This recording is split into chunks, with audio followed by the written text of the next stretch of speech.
Astro S Satishkumar திருப்பூர்லேருந்து நாம் இன்றைக்கி என்ன பார்க்க போகிறோம் அப்படின்னா, பணம் வரும் காலம் எப்போது அப்படிங்கிற தலைப்பில் தான் நம்ம பார்க்க போகிறோம்.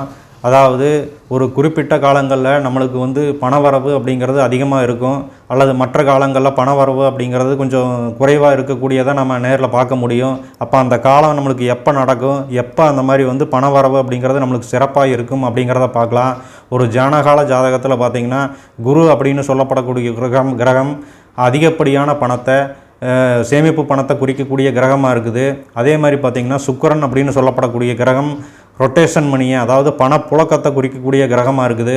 இதில் இரண்டாம் அதிபதி பணவரவை தனஸ்தானமாக இருக்கிறதுனால இந்த இரண்டாம் அதிபதி குரு சுக்கிரன் மேலே கோச்சார குருவானவர் பயணிக்கக்கூடிய காலத்தில் நம்மளுக்கு பணவரவு அப்படிங்கிறது மிகச்சிறப்பாக இருக்கும். அது மட்டும் இல்லாமல் இந்த இரண்டாம் அதிபதி குரு சுக்கிரன் மேலே கோச்சார குரு பயணிக்கக்கூடிய காலத்தில் நம்மளுக்கு குரு தசையோ சுக்கிர தசையோ இரண்டாம் அதிபதியினுடைய திசை புத்திகளோ நடந்தது அப்படின்னா அந்த காலத்தில் நிச்சயமாக பொருளாதார நிலை அப்படிங்கிறது மிகச்சிறப்பாக இருக்கிறத பார்க்க முடியும். அதே மாதிரி பார்த்திங்கன்னா ஒரு மாதத்தில் நம்மளுக்கு எந்த காலங்களில் பொருளாதார நிலை அப்படிங்கிறது நம்மளுக்கு இருக்கும், எந்த காலங்களில் கையில் காசு பணம் இருக்கும் அப்படின்னு பார்த்திங்கன்னா, இப்போ நம்ம ஒரு தொழில் பண்ணுறோம் அப்படின்னா அந்த குறிப்பிட்ட காலங்களில் நம்மளுக்கு குறிப்பிட்ட நாளில் தான் அந்த பணம் வர்றது, வரவு செலவு அப்படிங்கிறது சிறப்பாக இருக்கும். அந்த மாதிரி பார்க்கும்போது பார்த்திங்கன்னா அந்த இரண்டாம் அதிபதி குரு சுக்கிரன் மேலே கோச்சார சந்திரன் பயணிக்கக்கூடிய அந்த காலம் அப்படிங்கிறது, இப்போ சந்திரன் ஒரு நாளைக்கு தோராயமாக ஒரு நட்சத்திரத்தில் பயணிக்கக்கூடிய காலமாக இருக்கும்.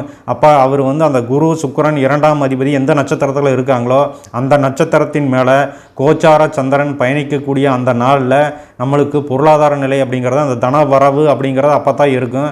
அப்போ தான் நம்ம பண்ணக்கூடிய தொழில் மூலியமாகவோ அல்லது மற்ற விஷயங்கள் மூலியமாகவோ பணம் கைக்கு வந்துட்டு போகிறத நம்ம நேரடியாக பார்க்கலாம்.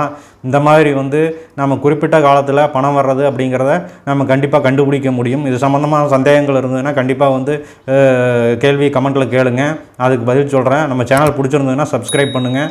நன்றி, வணக்கம்.